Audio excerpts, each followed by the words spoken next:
So how do you balance a 9 to 5 plus content creation plus all the other millions of things that you're up to? I think as I get older, I don't really believe in work-life balance. I believe more in work-life harmony. So having like relationships, a work environment that really helps you like maintain it all.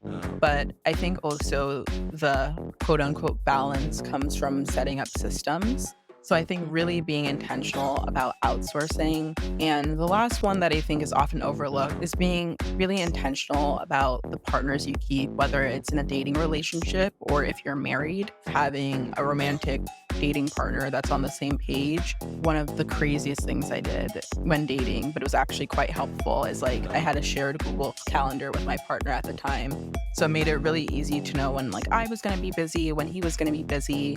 I knew like times not to like worry about disturbing him at work. Like he knew when I was going to be busy. So there wasn't that feeling of we weren't a priority to each other. And it just like made things like a lot easier. Hi, everyone, and welcome to the WIM podcast. Women in Influencer Marketing is a first of its kind exclusive networking group made up of inspirational women. This podcast is where we explore influencer marketing and get real about women in business. Find us wherever you download podcasts. And of course, you can always find us at iamwim.com. That's iamwim.com.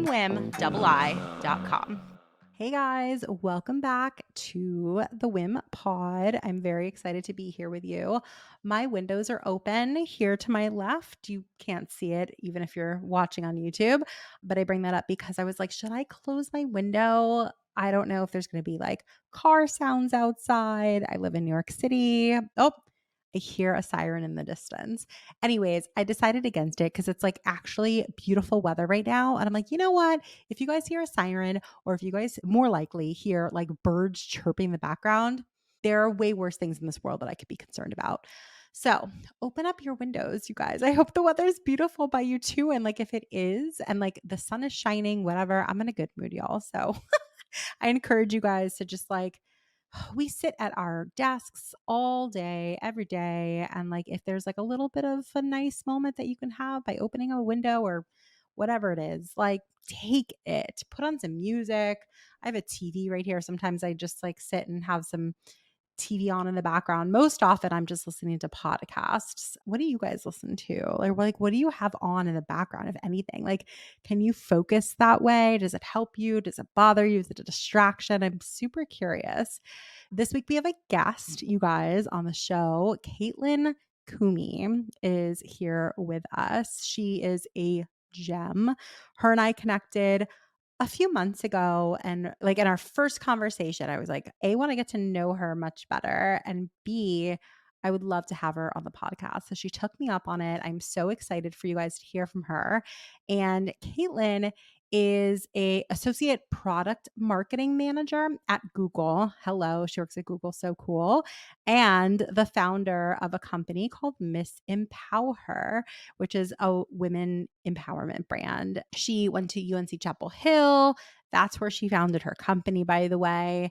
And basically, it's to empower women of all shades to feel confident and empowered. We talk a little bit more about the origin story of that on the show. And she is really big on TikTok. So we talk a little bit about personal branding. We also talk about how to balance having a 9 to 5 and being a content creator. So that's a really interesting conversation as well. She has such good energy, and I'm really excited for you guys to listen to her. And before we jump into this week's episode, guys, we just came off of the Chicago meetup. We had such a good turnout. It was such an interesting conversation. We had a panel discussion, dinner, and drinks, and a photo booth, and all sorts of stuff. It was just such a good time. So I am proud of that Chicago event. They're all an undertaking. I can't even just say like this one in particular. Like live events are a beast. If you're interested in learning more about my learnings from live events, we recently did an episode all about it. So scroll back a few episodes and I give you my learnings. But I do also think that live events are really going to make even more of a statement in 2024. I feel really strongly about that in all spaces. Like it doesn't necessarily even need to be in the creator space or whatever. But I do think that more creators will be inviting their followers to meet in person and have, whether it's like a meet and greet or a live podcast recording. I want to go to a live podcast recording of some people who I love to listen to. Like, what a fun night out. I think that people are just looking for all of those, fun experiences, ways to connect with new people. Like, it is all about community, you guys. All right. So I'm so excited for you to hear my convo with Caitlyn. So let's get into it.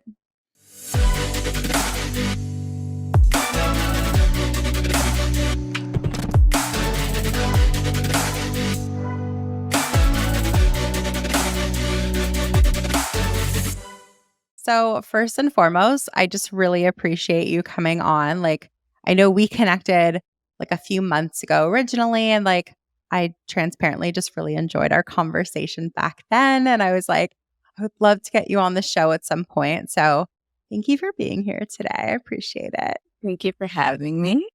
Totally. So we did a little intro, before we are kind of like pressing record right now about you on paper.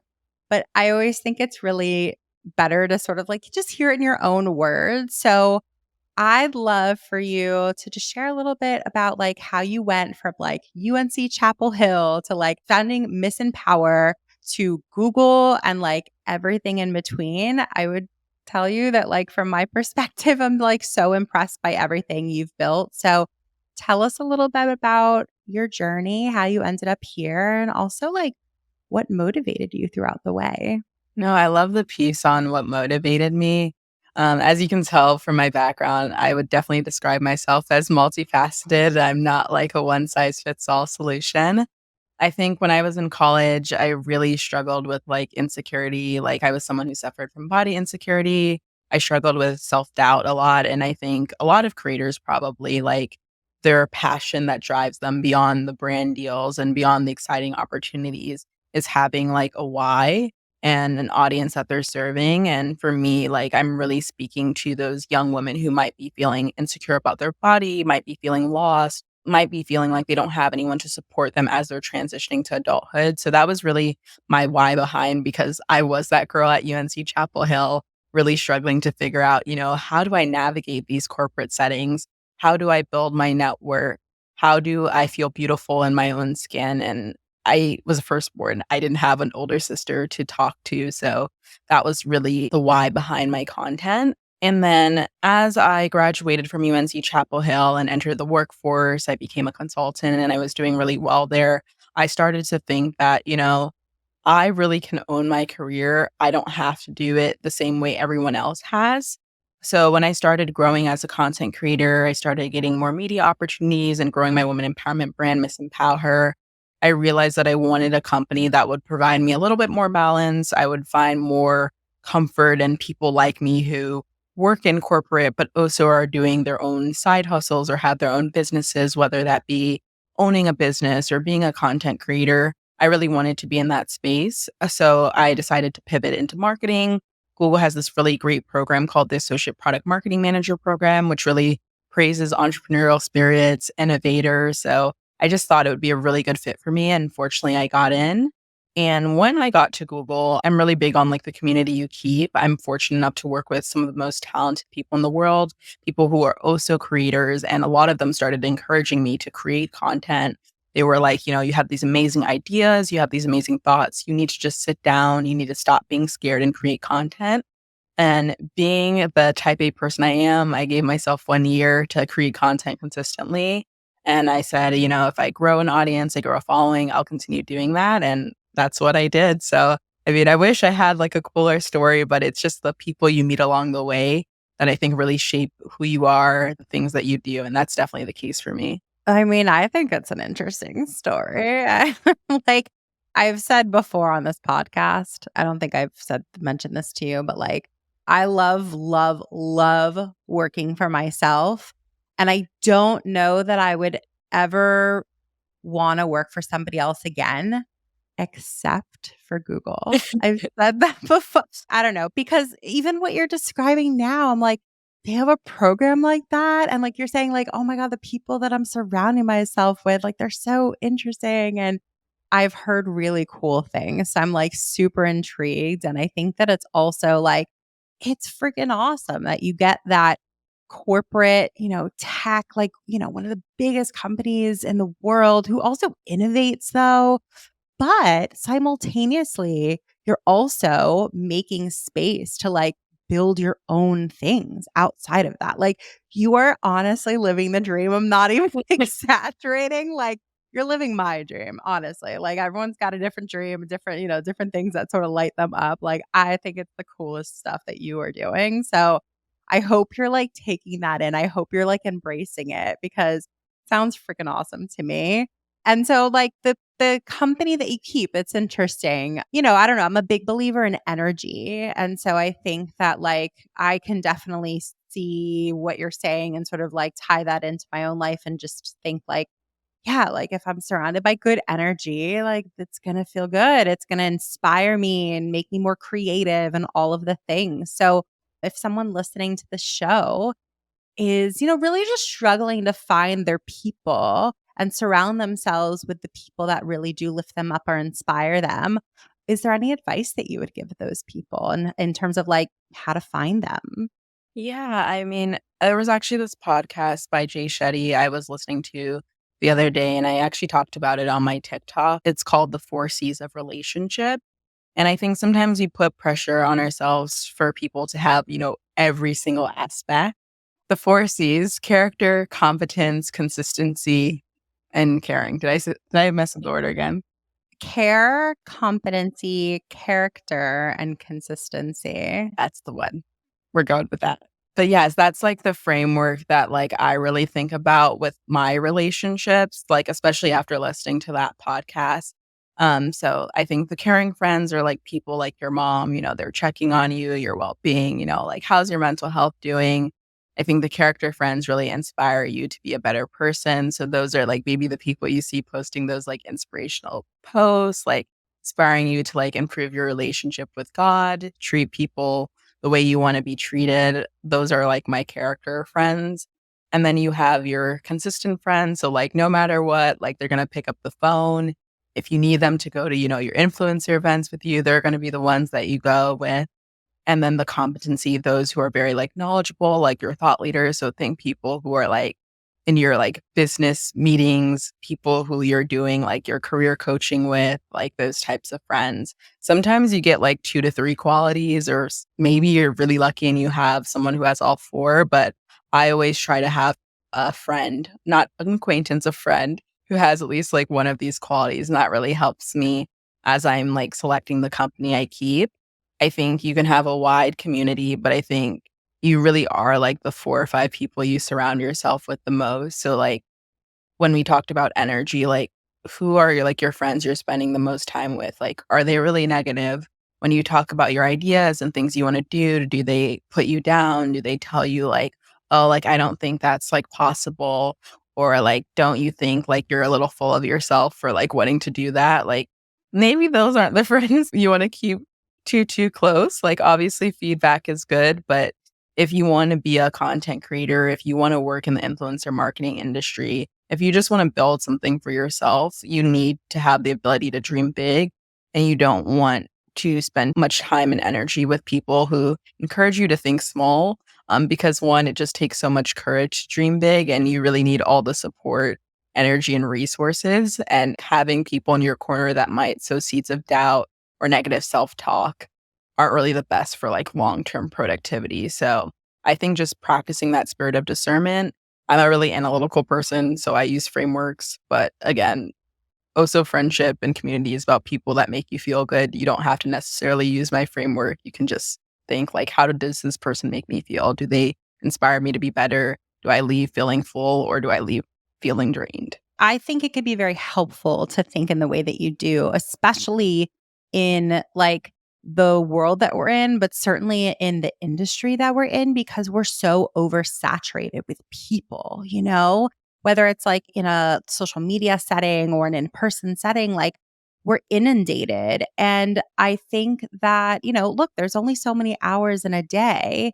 And I love that you distinguish like an acquaintance from a friend because, you can have all those people on social media and whatever, like they acquaintances and like go get your acquaintances. But, there's only so many hours in a day, so much like energy that we can extend and even take in. So I think that being mindful about who those people are and making sure that you're served just as much as they are in that relationship, I think is really smart. So I love that. I also just want to acknowledge that, like, it can be really difficult to make and maintain, but certainly to like create relationships and friendships as an adult. Like, that is a real challenge. And like, sure, we talk about a lot in WIM about like networking. And so can be somewhat of like a transactional business, relationship. But I'm talking about like those people that really fill you up, that you open up to and open up more to you and like really are there for you and have your back and check a lot of those boxes that you mentioned. And so I don't know. What's your experience like? Do most of those people who are meaningful in your life, like, have they been in your life for a while or are some of them like adult friends? Yeah, I mean, I've had friends I've been friends with since like elementary school, high school, college, and then friends that I've just met recently. But when I approach friendship, or even when it's like more in a networking professional setting, I just generally ask myself, do I like this person? In consulting, we used to have this thing called the airport test. If I was stuck at an airport for 4 or 5 hours, would I want to be with this person? That's really like how I think about things and like friendship. And I think rather than like thinking, oh, like this person does X, Y, and Z, like how do you feel like when you're around that person? Like I think that's really how I approach friendships. And as an adult, it is really challenging. Like there are all these memes online. You have to schedule out 3 months in advance, 2 months in advance. And especially as people have partners or they get married or they have businesses, there are always like competing priorities. But I think I've learned kind of the balance of not taking things personally and practicing grace and understanding when people are going through things, but then also recognizing when like a relationship is one sided that it's okay to step back. So I think just knowing yourself, knowing where you feel comfortable, I think helps with the maintenance of relationships. But I think the biggest thing we can do to really ensure that we have good relationships is having good follow ups with friends and giving people grace because, you never know what someone's going through behind the scenes. And I think being someone who exercises grace and follows up with people when it comes time to like set up brunches or set up calls, I think that really helps a lot. And I know we've moved towards the day and age of like texting, but I do think it's good, like when you're, doing your dishes or like running errands, sometimes just to pick up the phone or like FaceTime someone. That's an easy way to nurture relationships. Cause I think so much of the time we think, oh, like we have to go out, it has to be an event. But those little moments during the day or during the week are also a good way to catch up with people. And then I think also recognizing that you don't have to keep up with 100 people. You don't have to talk to someone once a day. It can sometimes be meaningful to like have a 2 hour call with someone like once a year, or just even just to be like a supporter of their thing. So like if they've started a business, reshare their thing on Instagram stories or like LinkedIn.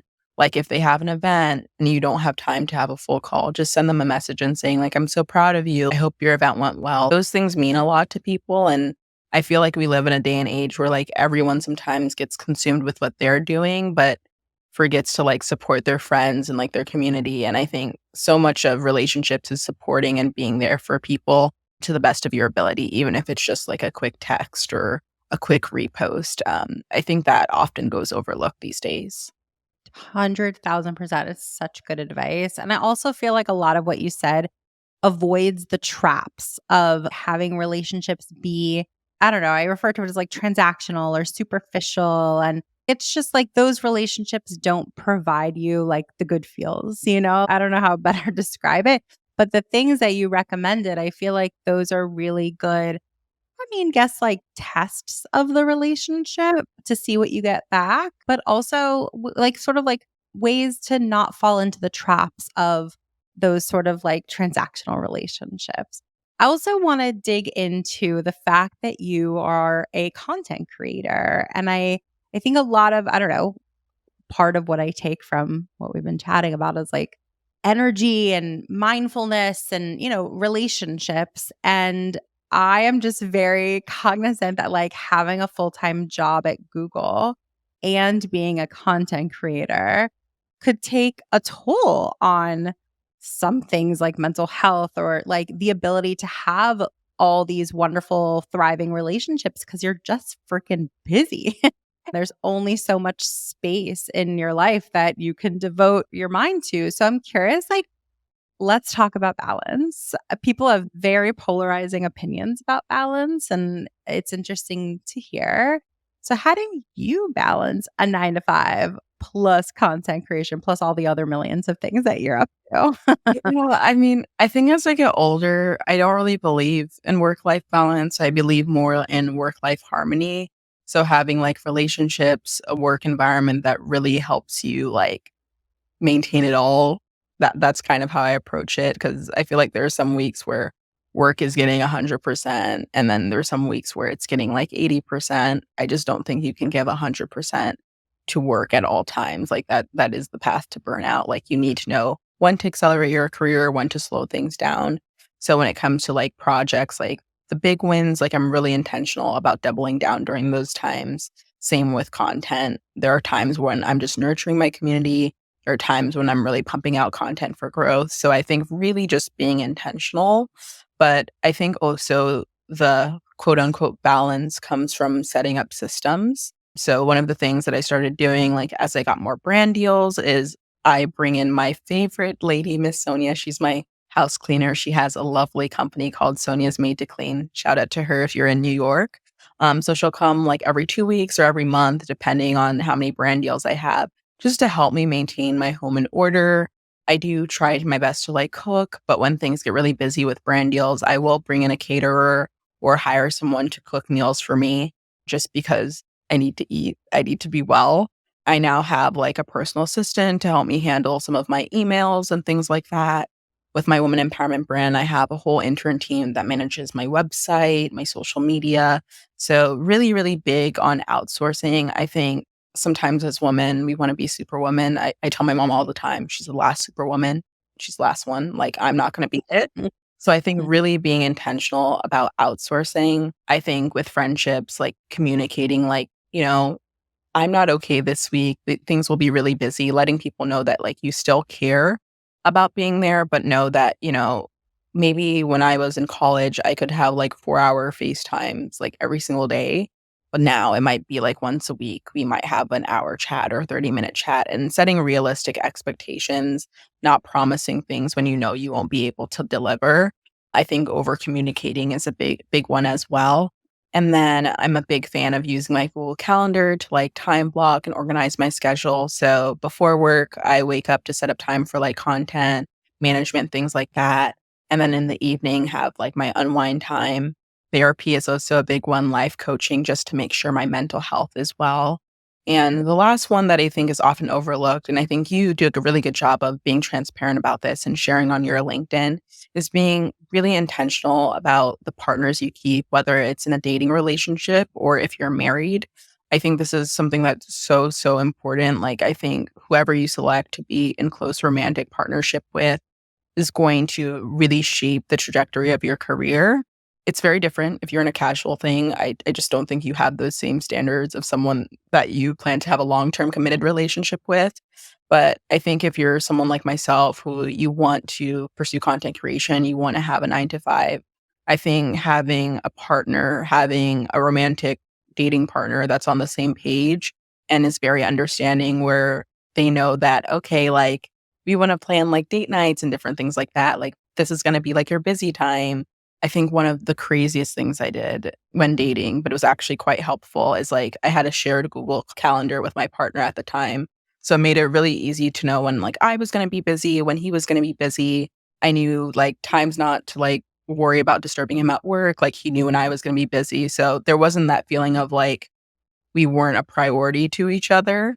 And it just like made things like a lot easier. I think that's just the type A in me. Some people will say that's insane.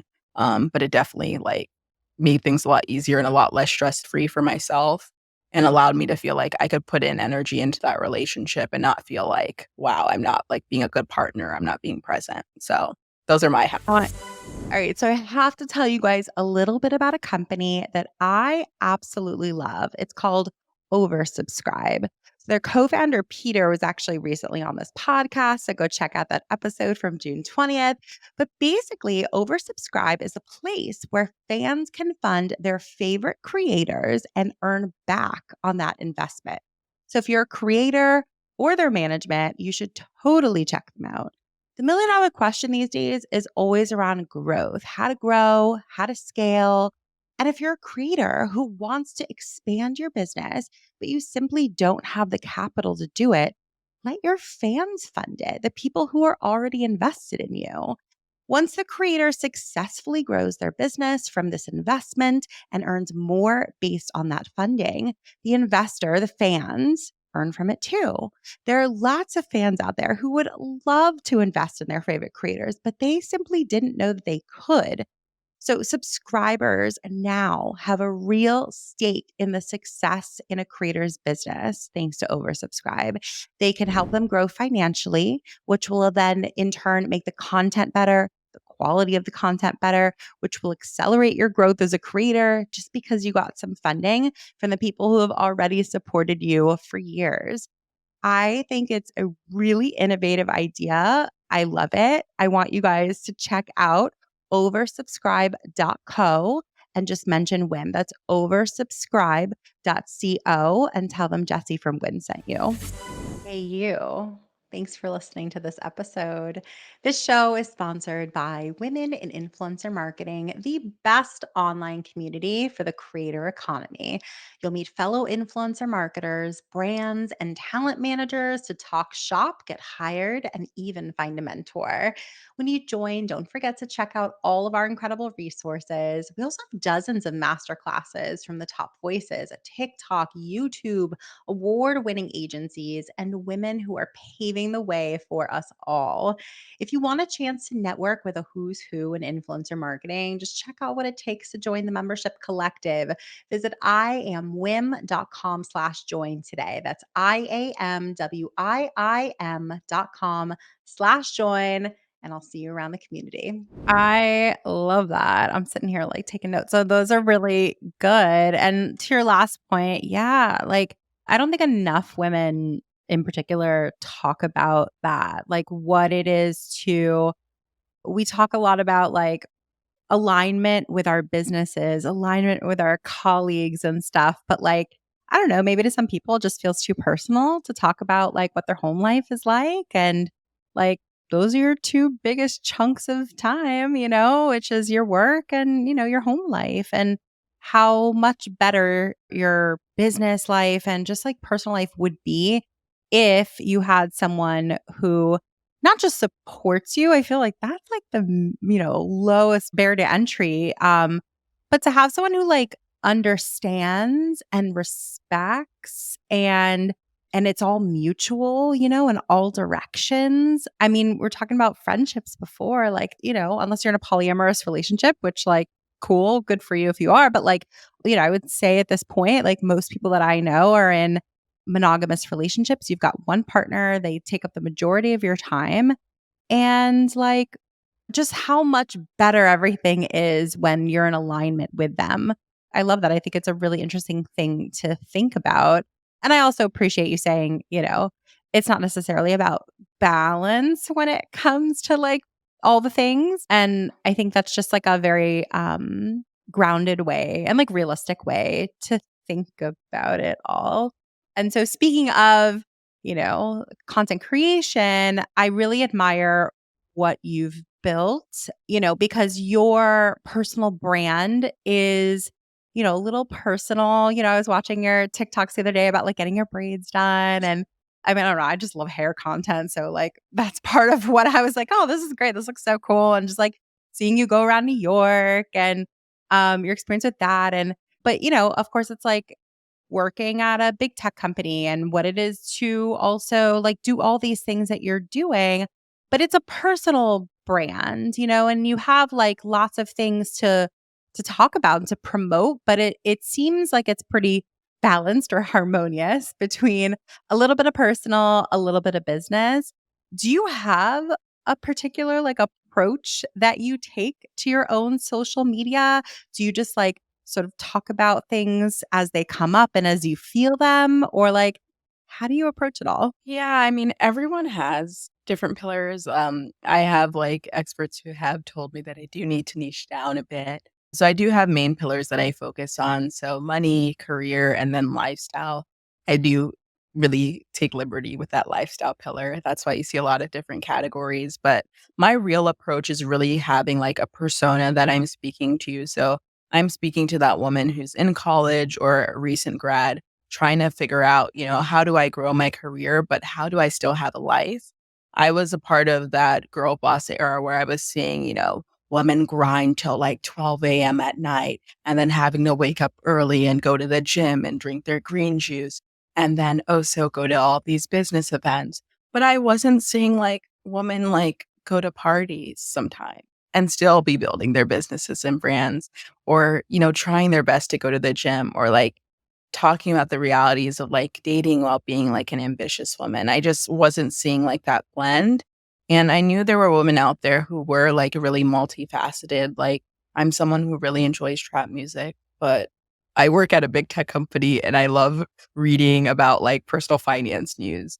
So I just wanted to show, like, women that, like, it's okay to be multifaceted, you don't have to fit in one type of category and just really redefining like what womanhood look like, reclaiming like that word ambitious and showing that like you can be ambitious, but you can still have a life. And that was really important for me that young women growing up saw that and didn't feel like they have to show up one way. Also, from a professionalism standpoint, I wanted to show that like you can build your personal brand, you can be professional and still be vulnerable. Like vulnerability isn't a weakness. Granted, I do think you should set up some boundaries. I don't think the internet should be like your therapist. I think it's really important to set those boundaries, but I do think having the courage to be vulnerable, especially with my community of young women and showing them like there are some weeks where you'll have it all together and there are some weeks where you won't, but it's how you bounce back every week and build resilience. So for me, it's really about speaking to that persona and like that young woman who's in college or a recent grad who's just trying to figure it out, who might not have a support system. That's great that that's your approach, simply because, like, I feel like it sort of takes, like, the pressure off a little bit maybe, or, like, if your focus is like, well, who are you talking to? Like, who are you trying to reach? And, like, what are you trying to have them feel from your content? It sounds like a good idea for, like, that being your North Star. Like, it'll help guide you in what you talk about, what you share, how you share it, all the things.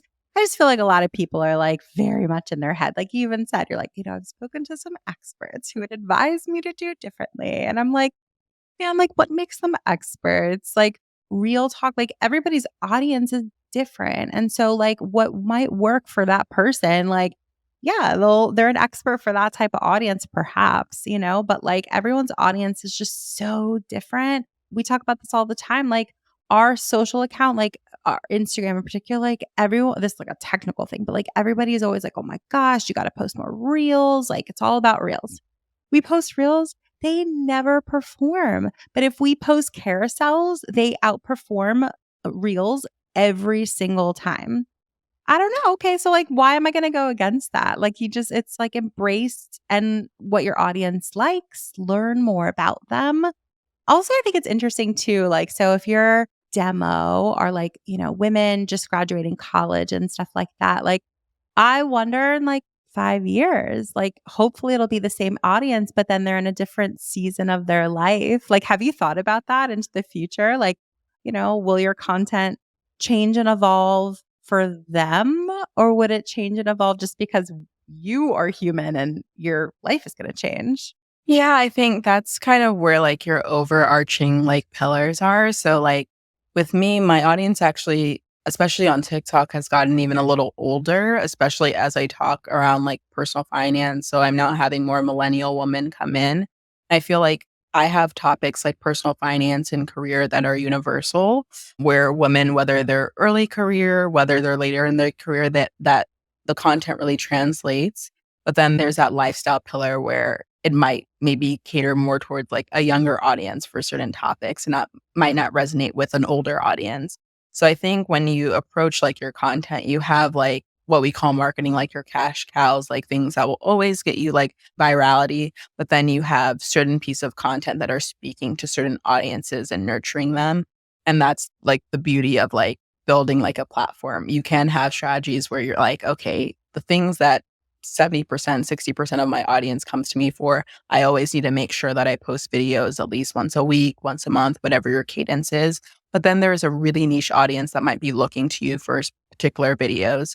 So one thing that I talked about that my mom really didn't want me to talk about on my page was what it's like dating as an ambitious woman or just some of like my experiences or like thoughts. I have very few videos on that because I just didn't want that to be my main pillar, but it is a very important component of young adult life. There are some people who would probably say like, "Oh, like don't do that, like stop that pillar." But there's a very small niche audience that really enjoys that like I talk about everything else and add that component. And those are my super fans. And those super fans are the people that are going to convert, they're commenting on everything like that. And if I only focused on my big, viral topics, career and money, I would be missing out on those opportunities to connect with those super fans and also personalize myself because I'm also aware that as a creator, people have created this persona of me of perfection. But when I talk about something like dating or friendship challenges, it humanizes me. That's where you also have to practice spirit of discernment. Like, yes, there are industry best practices, but again, there are also people who are behind your following, and you have to understand people and what they want because without them, you wouldn't have your platform. And I'm curious, we talked a little bit about motivation at the beginning of this conversation. Like, what's the why behind your content? Like, even like creating content in general, like, what are you hoping to do with the audience that you're working so hard to cultivate? I just want women to feel more confident navigating their life and feel like they have more control over the direction of their life through the resources and tools that I provide. So when I was an undergrad, I felt really lost about navigating my early career, how I was going to, whether it be set myself up for promotions, transfer companies, transfer internally, how to really like create visibility around the work I'm doing. But by me sharing my story, women are able to like readily access that information through my LinkedIn posts, my TikTok posts, and I'm essentially able to be their digital mentor with personal finance. So much of your success, unless you come from a family with money, starts from being able to access personal finance knowledge at an early age so you can set yourself up for success. So I really just want to be that person who makes life a little bit easier for people who don't have support, resources, or community sharing these gate-kept secrets. Yeah, no, absolutely. And it's really admirable to do that. I'm curious, like, do you also want your audience to, like, are there business motivations as well for your audience? Like, we've talked about like brand partnerships, you have, Empower, like, and maybe in the unknown in the future of maybe like what you could build next or like what you can do with your audience. I look at having an audience as like, literally the sky is the limit in terms of what you can do with them and what you envision, like the why of why you're even putting them together, keeping them engaged. Like, I also am the first person to say like that takes so much work. As someone who managed talent for years, like firsthand saw that. And now like I'm trying to cultivate, community as well myself. And it's even harder than I even imagined and admired when I witnessed it, secondhand.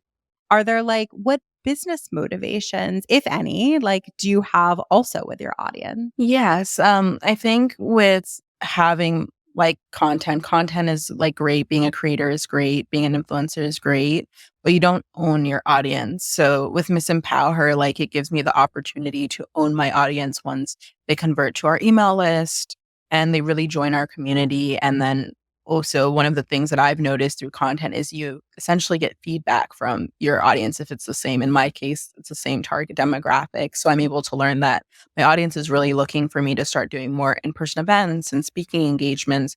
So when I go to brands, I can literally take screen grabs of my comment section and say like, hey, like we're getting ready to do in-person events for Miss EmpowHer. Would love to partner with you.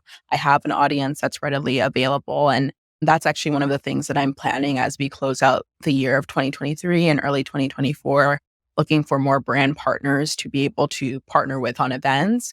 And I think it's great too, because if I'm able to work with brands and really establish long term partnerships, my audience knows that I genuinely do love those brands. I've worked with those brands, I endorse their products. So it's really a mutually beneficial relationship with brands. So that's kind of like my long term approach with content, not only just doing like one off brand deals, but really bringing them into an ecosystem, especially with brands that I know I love. My audience has seen me talk about time and time again. And I think it's really important for like creators as they build an audience to really start thinking about it as a long term business. And that's definitely my approach, the long term partnerships and events. I think like the most ideal situation is like, especially when you bring like brand partnerships into the mix, is like, especially if you've created a community or like an audience where it's education based or it's like, it's really like value driven content where the brand partnership is really like, girl, I got to tell you about how amazing this product or service is. It's like truly going to help you in a similar or hopefully even the same way as my other content yesterday did. Like it feels the same. It just feels more seamless that way versus like, I don't know. I never talk about sunglasses and all of a sudden I'm promoting sunglasses. And it's like, but the stuff that you talk about on a regular basis is a little more deep, a little bit more meaningful, like a little bit more like punchy. Mhm. So I think that's definitely like the more ideal situation. And so I also want to dig a little bit more maybe into like the influencer campaign component because you've also seen it from multiple sides. And so like you are the ideal person to, in my opinion, answer questions and talk about influencer marketing just because you have more perspective than the average person. So I'm curious. I know that one thing that's really important to you is incorporating diversity into campaigns, which I'd love to hear more about.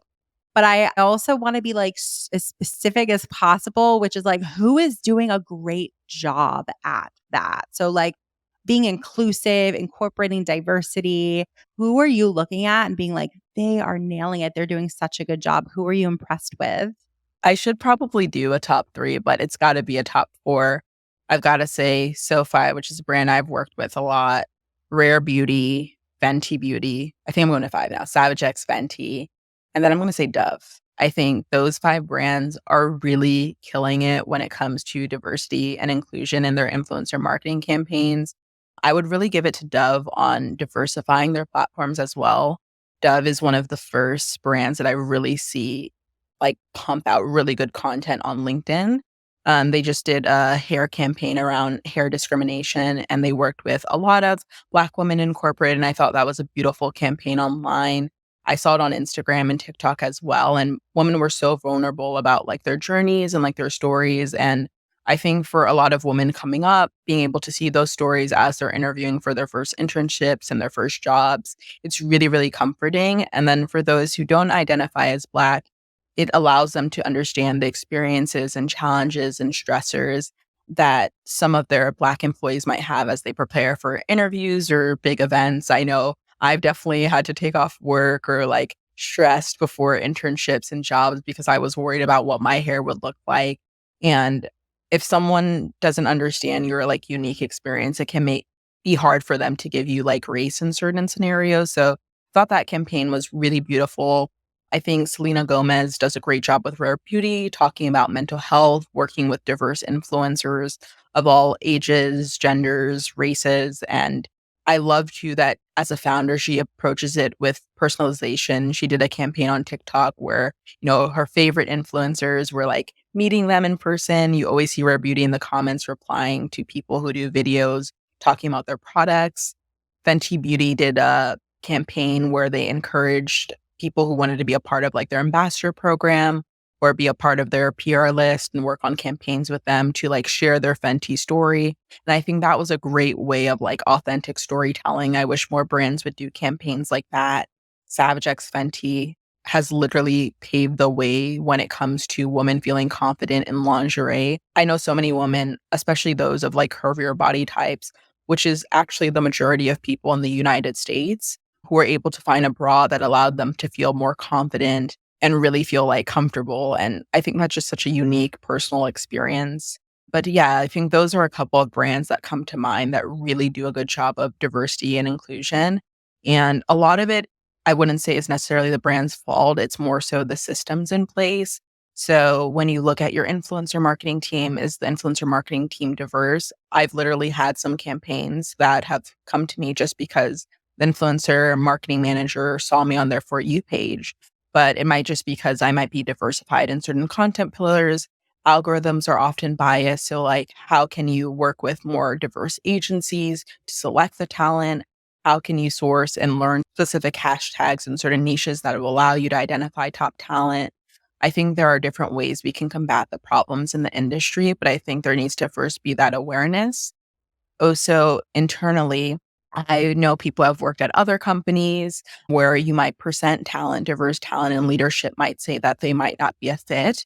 There was a study that came out saying that Black creators actually perform really well in the gaming industry, but there might be a lot of bias saying that Black creators might not perform well there or the lifestyle category or luxury. But then we know that there's high rates of Black consumer spending in the luxury category or in Asian markets and different things like that. So I think a lot of education and awareness needs to be there because consumers do want to buy, but consumers do want to buy from people that look like them and understand their experiences. And that only happens when we have diversity in our influencer marketing campaigns. 100%. And so similarly, what are some other like missed opportunities perhaps in influencer marketing where it's like primed for the taking and people just aren't necessarily recognizing them? Yeah, I think I'll actually spin this and talk a little bit more about like B2B marketing.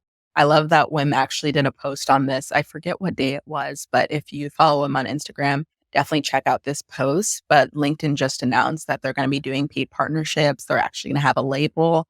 And I think as someone who creates career content and has been reached out to brands, this is a real opportunity for LinkedIn to really get more money in the influencer marketing industry as a whole. I mean, it's $1 billion industry. So I really do hope they get it together in the next couple of years because I think it would be great for you as an early career person or someone who's trying to pivot into a different industry to learn about career opportunities and openings from established thought leaders like in the industry. I think there's a huge opportunity for that. Why is it that, sometimes you work with career creators on Instagram and TikTok when the higher quality audience of young professionals, of professionals in general, is on LinkedIn. And this works for different campaigns and categories. I just use career as an example just because that's what LinkedIn is known for.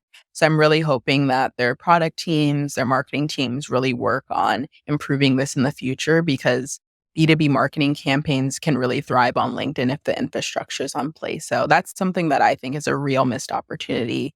And B2B marketing in general, I think could really benefit from influencer marketing on podcasts, on YouTube shows where, audiences subscribe to longer form content. I would love to see more brands doing that. Definitely. And like, I'm so impassioned about that specific topic, but I've also heard other people speak about it. I heard a really interesting panel at VidCon of like people that I could like consider my friends. And I like was that nerd who like came up and I was like, I have a question. And it was just a whole conversation about B2B creators and namely also about how LinkedIn is like a really powerful place. I feel like yeah, absolutely from a brand's perspective. Also, these are people generally who have money to spend. They're looking to spend it. Like it's and then just from like a personal perspective, if you're just looking for good content, there is good content on LinkedIn. Like people just don't necessarily think to look there, and certainly don't really think to post there.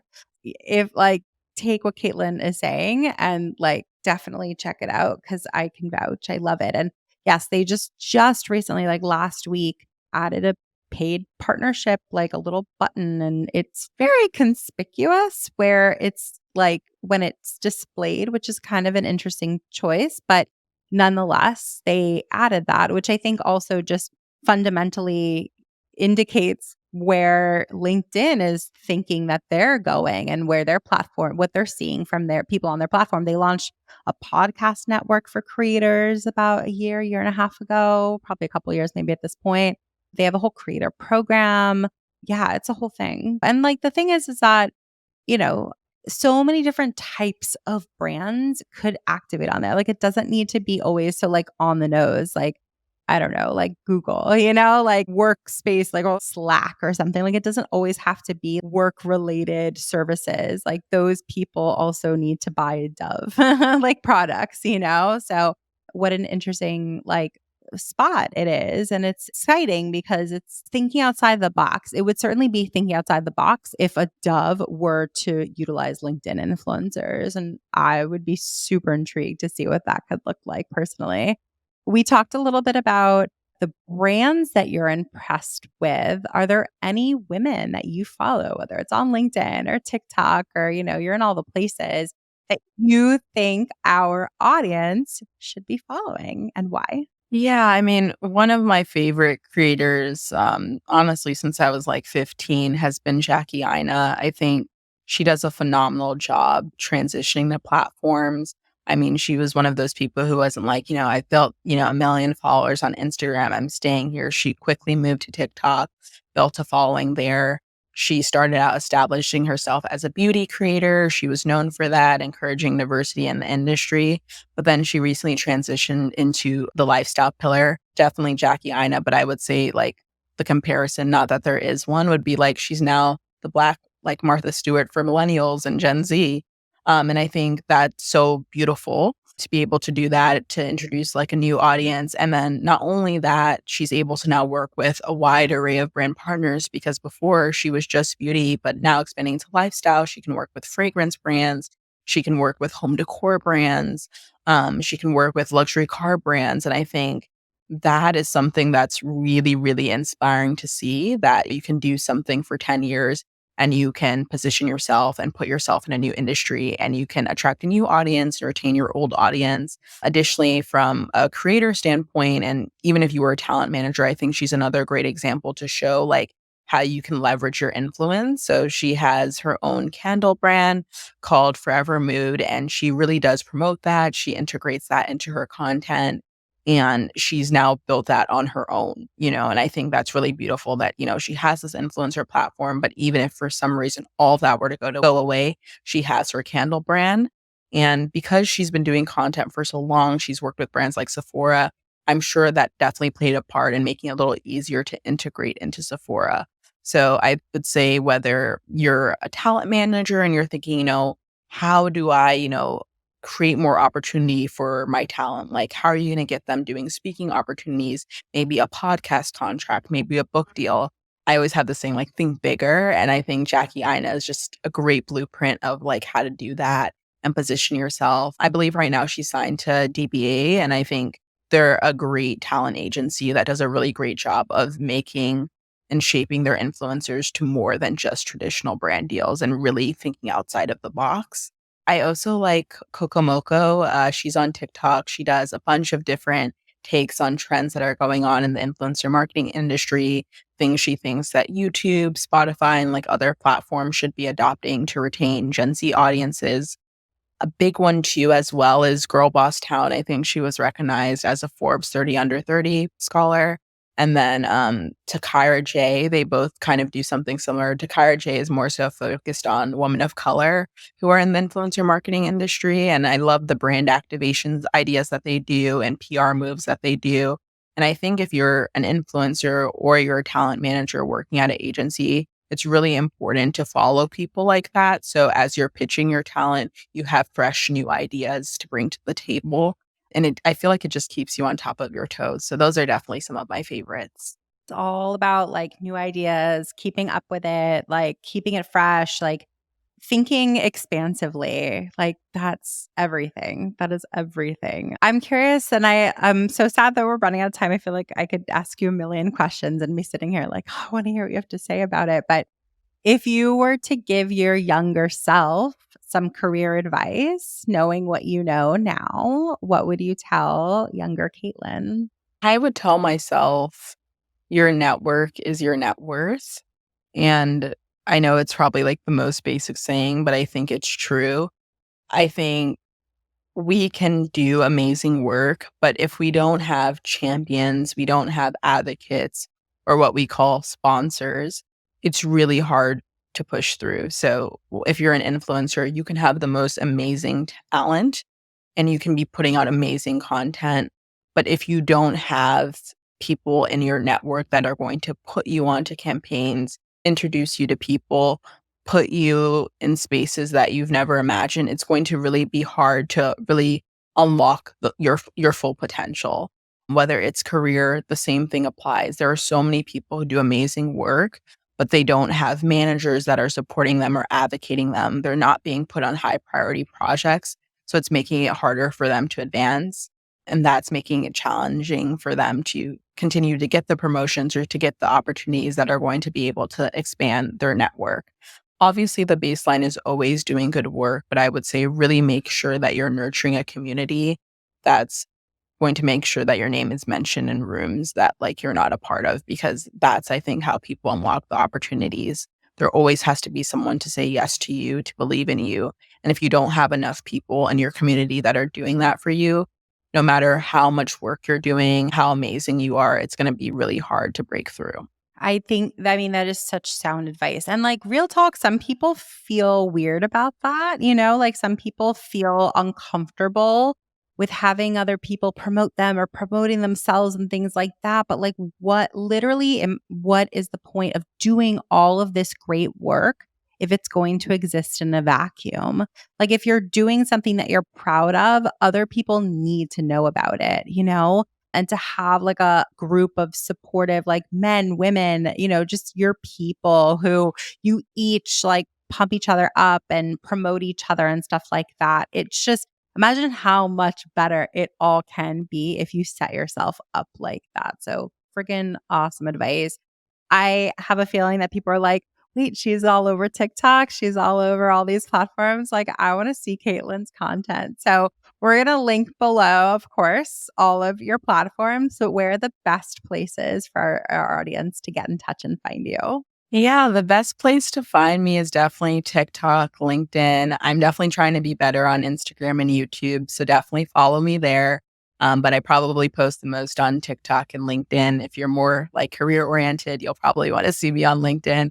If you want both the lifestyle and education, TikTok. But definitely in the next coming months and years, you're going to definitely see more of me on Instagram and YouTube. So yes, you want all of Caitlyn, it's just my first and last name on all platforms, Caitlyn Kumi. And we're going to link all of that below in the show notes. Thank you so much for coming on today. I feel like you are leaving our audience with like all of these things to ruminate on. So thank you so much for tuning in, and we will see you guys next week. If you enjoyed this episode, we gotta have you back. Check out our website for more ways to get involved, including all the information you need about joining our collective. You can check out all the information at iamwim.com. Leave us a review, a rating, but the most important thing that we can ask you to do is to share this podcast. Thanks for listening. Tune in next week. Tune in next week.